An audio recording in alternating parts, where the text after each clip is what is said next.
اب حضور تاجدار کائنات صلی اللہ علیہ وسلم کی حفاظت اللہ نے اپنے ذمہ رکھ لی، تو شہادت ملتی کیسے ہے؟ یا تو تلوار چلے یا خنجر چلے یا کسی کو کوئی کسی طریقے سے شہید کیا جائے، تو رب کائنات نے حبیب علیہ السلام کو لوگوں سے حفاظت اپنے ذمہ لے لی کہ مصطفیٰ تجھے دنیا میں کوئی نقصان پہنچا نہیں سکتا، تجھے کوئی اس طرح مار نہیں سکتا، شہید نہیں کر سکتا، قتل نہیں کر سکتا، کیوں کہ تیری حفاظت میں نے اپنے ذمہ رکھ لی۔ اب جب بھی حضور علیہ السلام پہ حملہ کرتا وہ آقا تاجدار کائنات صلی اللہ علیہ وآلہ وسلم پر جو اللہ نے یہ وعدہ قرآن میں کیا کہ مصطفیٰ تیری حفاظت میرے ذمہ ہے، اللہ حبیب کو بچا لے گا۔ بھئی دیکھیں نا، آپ چلیں نا، وہ جو مکہ کی رات تھی جب سب سے بہت بڑا حملہ دہشت گردوں نے کیا کہ ہر قبیلے کا ایک جوان تیار کیا کہ آج رات نعوذ باللہ محمد مصطفیٰ صلی اللہ علیہ وسلم پہ حملہ کریں گے اور انہیں وہی ختم کر دیں گے بستر پر۔ حضور علیہ السلام نے اس رات علی شیر خدا کو اپنے بستر پہ جب سلا رہا، معلوم آقا علیہ السلام نے باقی صحابہ بھی موجود تھے مگر علی شیر خدا کو بلایا، تو میں علی آج کی رات میرے بستر پہ تم سو جاؤ، میں جاتا ہوں مدینہ، اللہ کا آ گیا حکم، اور تو میرے بستر پہ لیٹ جا، یہ امانتیں پڑی ہیں ان کے سپرد کر کے تو بھی میرے پیچھے آ گیا۔ یہ ہے کردار مصطفیٰ صلی اللہ علیہ وسلم، وہ جان کے دشمن ہے، جان لینا چاہتے ہیں اور انہیں ایک ہی فکر ہے ان کی امانتیں ان کے سپرد کر دیں، ان کی امانتیں، یہ ہے ایمانداری جو ہمارا مسلمانوں کا وتیرہ ہونا چاہیے بھی نہیں۔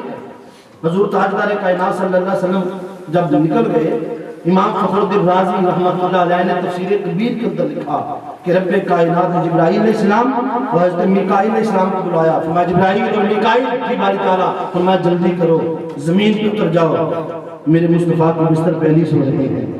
آج تم ساری رات علی کے باری بات فرشتے آ گئے، ساری رات علی شیر خدا کی حفاظت کی۔ باری تعالیٰ اگر علی کی حفاظت کروا سکتا ہے تو مصطفیٰ بھی کروا دیتا۔ بھئی آج کی رات فرما دیتا حبیب سو جا، کوئی بات نہیں، تیری حفاظت میرے ذمہ ہے، مگر علی شیر خدا کو سلا کر اور جبرائیل علیہ السلام ساری رات یہ بات کہتے رہے، علی تجھے مبارک ہو، علی تجھے مبارک ہو، آج تیری حفاظت پر اللہ کے فرشتے معمول کر دیا۔ علی شیر خدا سوئے رہے، صبح نماز فجر پر پھر سو گئے۔ اب کفار نے دیکھا کہ حضور تاجدار کائنات صلی اللہ علیہ وسلم تشریف نہیں لائے، پریشان آ گئے، یار یہ کیا ہوا؟ جب جا کے بستر سے چادر کو کھینچا تو حیران ہو گئے کہ یہ کیا ہوا؟ ہم نے تو رات کو یہاں سوتے مصطفیٰ کو دیکھا ہے، یہ مصطفیٰ مرتضیٰ کیسے بن گئے؟ یہ محمد علی کیسے بن گئے؟ یہ دونوں ایک تو نہیں ہیں، یہ سمجھ نہیں آ رہی معاملہ کیا ہے، کیونکہ شباب مصطفیٰ ان کی آنکھوں کے سامنے سے گزرا، اندھے ہو گئے، دیکھ ہی نہیں سکے۔ میرے آقا سامنے اس کو اٹھ کر گئے تھے مگر اللہ نے آنکھوں پہ پردے ڈال دیے، جیسے یزید کی آنکھوں پہ پردے ڈال دیے۔ وہ حسین کے مقام کو سمجھ نہ پایا، وہ سکینہ کے دکھ کو سمجھ نہ پایا، وہ لان نہیں ہوا، یہ کھڑے کے کھڑے رہے، میرے مصطفیٰ چلے گئے۔ تاجدار کائنات صلی اللہ علیہ وآلہ وسلم چلے گئے، اب صحابہ کرام بھی آ گئے، کفار بھی آ گئے، پریشان آ گئے، ہوا کیا ہے؟ کسی نے کوئی سوال پھینکا، کسی نے کوئی سوال کیا۔ علی شیر خدا سے کسی عاشق نے ایک سوال کیا، علی بھائی رات کو آپ کو نیند آ گئی تھی، تلواریں معلوم تھا دشمن حملہ کرے گا، جان نہیں رہے گی۔ علی شیر خدا کا جواب سنیں، ان کا ایمان دیکھیے، فرمایا اللہ کی عزت کی قسم میں علی کا ایمان بھی ہے، آج کی رات موت لکھی بھی ہوگی تقدیر میں، مجھے مار نہ سکتی، کیونکہ فرمان مصطفیٰ جو ہوا علی صبح ہوگی، امان کے سپرد کرے گا، تو میرے پیچھے آئے گا۔ میں ہر رات سوتا تھا مگر اٹھنے کا کبھی یقین نہ تھا، آج مجھے یقین تھا صبح ہوگی، دن نکلے گا، میں اٹھوں گا، امان کے لوگوں کو سپرد کروں گا۔ ارے آج موت آ بھی گئی، مجھے مار نہیں سکتی۔ ارے علی کا ایمان یہ ہے، جب مصطفیٰ نے فرما دیا پھر موت کی کیا مجال، علی کو نہ سکے۔ جب موت آنی نہیں تھی، بستر مصطفیٰ کا تھا، میں نے سوچا جی کر کے سوئی لیا جائے۔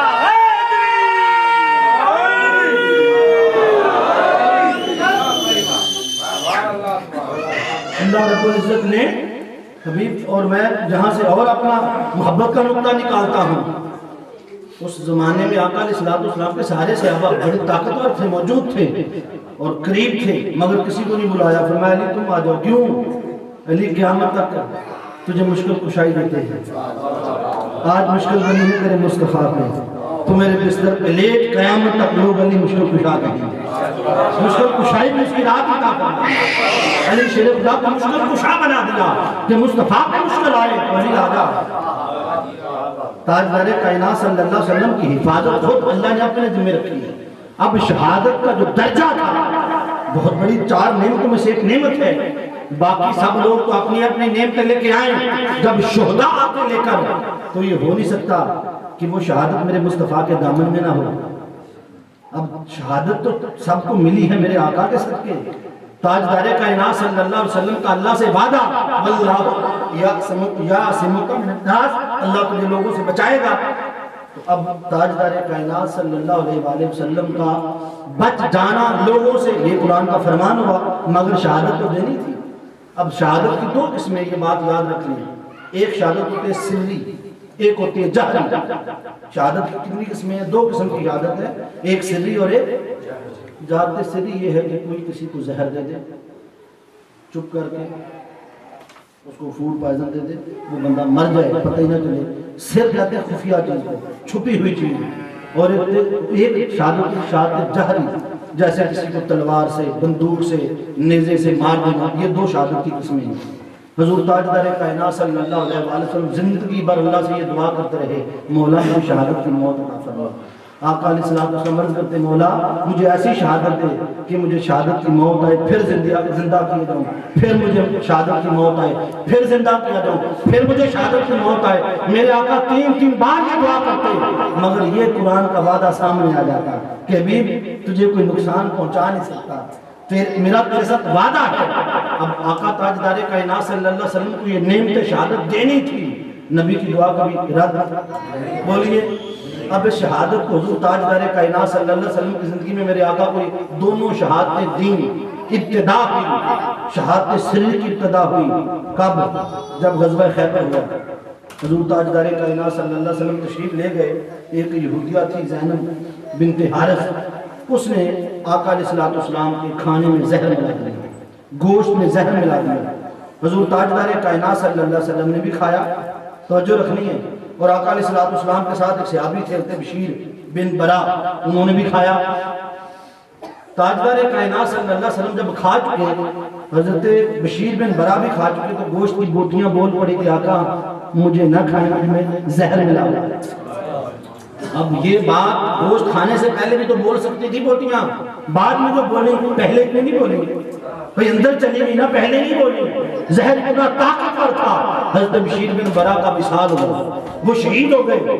حضور تاجدار کائنات صلی اللہ علیہ وسلم کو وہ جو شہادت سری تھی وہ خیبر کے موقع پہ دے دی گئی. بتا دیا اس میں اتنی طاقت تھی اس زہر میں, اگر بشیر بن برا کو مار سکتا ہے تو مصطفیٰ نے بھی تو گوشت کھایا ہے, تجھے بھی کھلایا ہے, مگر مصطفیٰ میرا وعدہ ہے کہ لوگوں سے تیری حفاظت کروں گا, تجھے موت آ نہیں سکتی. یہ ابتدا زہر کی ہو گئی ہے, مگر مصطفیٰ یہ ابتدا ہے, اس کی انتہا بھی تیری آل کو کر دوں گا.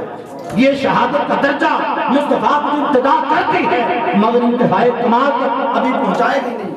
پھر حضور تاجدار کائنات صلی اللہ علیہ وسلم جب غزوہ احد ہوا, تاجدار کائنات صلی اللہ علیہ وسلم کو شہادت جہری عطا فرمائی گئی. میرے آقا کو تلواریں لگی, دانت کا کونا میرے آقا کا شہید ہوا, چہرے پہ زخم آئے, افواہ پھیل گئی کہ حضور علیہ السلام کو شہید کر دیا گیا ہے. صحابہ کرام کے حوصلے ٹوٹ گئے, ایک بھگدڑ مچ گئی کہ جب سپاہ سالار ہی نہیں رہا, اب کس کے لیے لڑنا. تو رب کائنات نے آقا علیہ السلام کو شہادت جہری غزوہ احد کے موقع پر عطا فرما دی, مگر وہاں ابتدا تھی.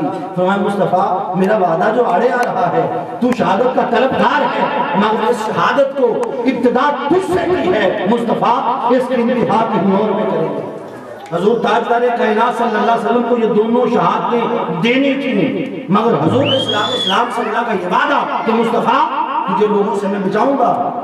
اب اس شہادت سری کو اور شہادت جہری کو دینے کے لیے کسی ایسے وجود کی ضرورت تھی کہ جو مصطفیٰ سے ہو, جس کا خمیر میرے آقا سے اٹھے, جو مصطفیٰ کے اندر سے ہو. تو رب کائنات نے اس شہادت کے لیے 2 ہستیوں کو, امام حسن علیہ السلام اور امام حسین علیہ السلام کو منتخب فرما دیا. یہ 2 شہادتیں حقیقت میں میرے مصطفیٰ علیہ السلام کی شہادت ہے. تاجدار کائنات صلی اللہ علیہ وآلہ وسلم کو جب علی شیر خدا کے گھر سے پیغام آیا، امام حسن علیہ السلام جب پیدا ہوئے تو آپ تشریف لے گئے، حضرت علی شیر خدا کے گھر میں اذان بھی دی کان میں اور نام بھی پوچھا۔ تاجدار کائنات صلی اللہ علیہ وسلم نے ان کا نام بدل کے شبر سے حسن رکھ دیا۔ انہوں نے شبر رکھا تھا، میرے آقا نے حسن رکھ دیا۔ جب امام حسین علیہ السلام کی ولادت ہوئی پھر میرے آقا تشریف لے گئے اور شبیر سے بدل کر حسین رکھ دیا۔ حسن اور حسین کے نام میرے آقا نے بدل کر رکھے۔ شبر اور شبیر بھی برے نام نہیں ہیں، انبیاء کے بیٹوں کے نام ہوئے، مگر حسن اور حسین کے دو نام تھے جو روئے زمین پر نہ کسی رسول کے ہوئے نہ کسی رسول کے بیٹے کے ہوئے۔ یہ دو نام بھی رب کائنات کے جنت سے حسن اور حسین کا جو مادہ اشتقاق ہے الحسنہ، اس کا ایک معنی ہوتا ہے شہادت۔ گویا وہ جو شہادت کی طلب میرے مصطفیٰ نے کی تھی وہ پیدا ہوتے ہی ان دو شہزادوں کے اندر رکھ دی کہ ان دونوں شہزادوں کو مصطفیٰ وہ شہادت کا کمال دیں گے کہ شہادت کی نعمت بھی تیرے مصطفیٰ تیرے در سے ہر کسی کو ملے گی۔ اللہ رب العزت نے پھر اب ان دو شہزادوں کو رب نے کر لیا، اب ان کو کائنات میں لانا بھی تھا، ان دونوں کو کائنات میں آنا بھی تھا، پھر اور دو وجود چاہیے تھے، ان کا انتخاب کیا۔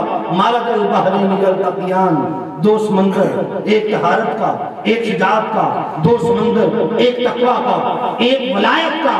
وہ دو سمندر کیا تھے؟ ایک علی شیر خدا، ایک فاطمہ الزہرا۔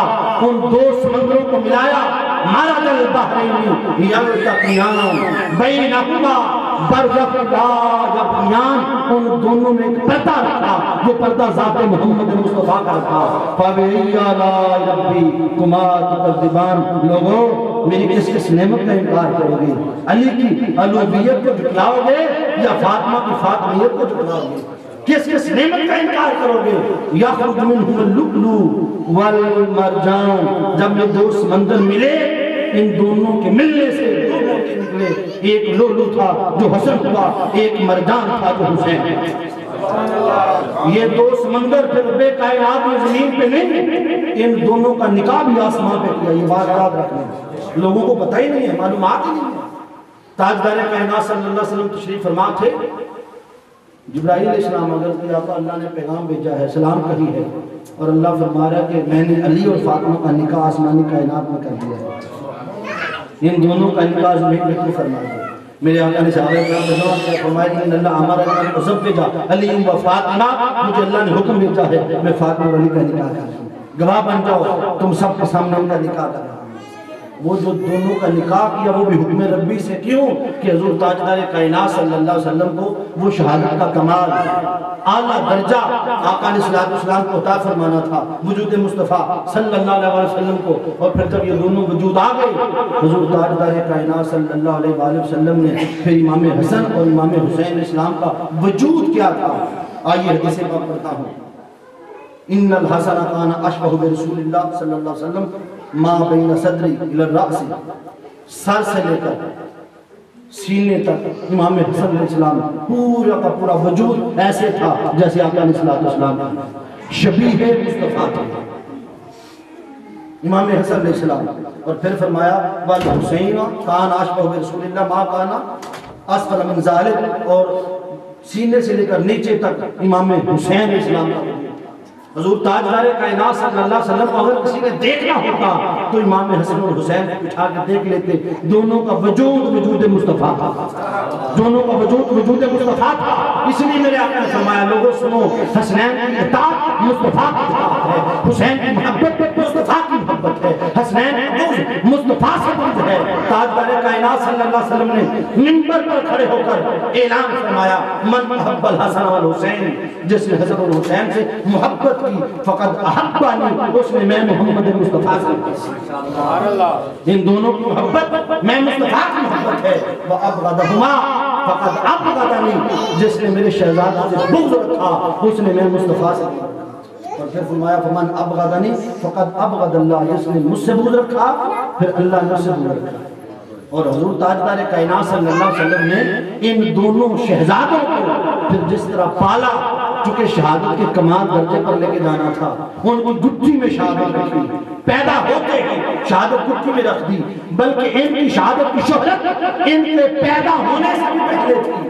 کائنات میں حسین کی شہادت کا ذکر جتنے بھی شہادتیں ہیں ان کا ذکر بعد میں ہے، امام حسین کی شہادت کا ذکر ان کے شہید ہونے سے پہلے سے ہے۔ تاجدار کائنات صلی اللہ علیہ وسلم نے تب سے ذکر کیا جب آقا علیہ السلام کے اپنے بیٹے ابراہیم علیہ السلام اور امام حسین علیہ السلام میرے آقا کی گود میں کھیل رہے تھے۔ جبرائیل علیہ السلام حضرت آقا اللہ نے سلام بھیجا ہے، اللہ فرما رہا ہے یہ دو شہزادے تیری گود میں کھیل رہے ہیں، میری تقدیر میں ان دونوں کا پل کے جوان ہونا لکھا نہیں ہے، سودا کر لے، ایک رکھ لے مجھے دے دے، ایک رکھ لے ایک مجھے لوٹا دے۔ میرے آقا ہزاروں قطار رو پڑے، دیر تک روتے رہے۔ گھر والوں نے پوچھا یا رسول اللہ کہاں ماجرا ہے؟ فرمایا جبرائیل آئے تھے، یہ پیغام لے کر آئے ہیں، رو اس لیے رہا ہوں اگر میں ابراہیم کو دیتا ہوں تو اس کا غم تو فقط مجھے ہوگا، اور اگر حسین کو دے دوں تو حسین کے جانے سے میری فاطمہ دکھی ہو جائے گی، اور میں حسین فاطمہ کی آنکھوں میں دکھ نہیں دیکھ سکتا، آنسو نہیں دیکھ سکتا۔ تو میں جبرائیل جا واپس پلٹ جا، میں اپنے بیٹے ابراہیم کو حسین پہ قربان کرتا ہوں۔ ٹھیک 3 دن بعد میرے آقا کے بیٹے کا وصال ہوا، میرے آقا نے اپنا بیٹا حسین پہ قربان کر کے حسین کو بچا لیا، اور فرمایا علی دیکھ آج میں نے تیرے بیٹے کو بچانے کے لیے اپنا بیٹا قربان کیا۔ فرمایا فاطمہ میرا یہ احسان یاد رکھنا، جب میرے دین پہ مشکل وقت آ جائے، میرے دین پہ مشکل وقت آئے تو اپنے بیٹے کی تیاری ایسی کرنا کہ میرے دین پہ سب کچھ قربان کر کے میرا دین بچا لے۔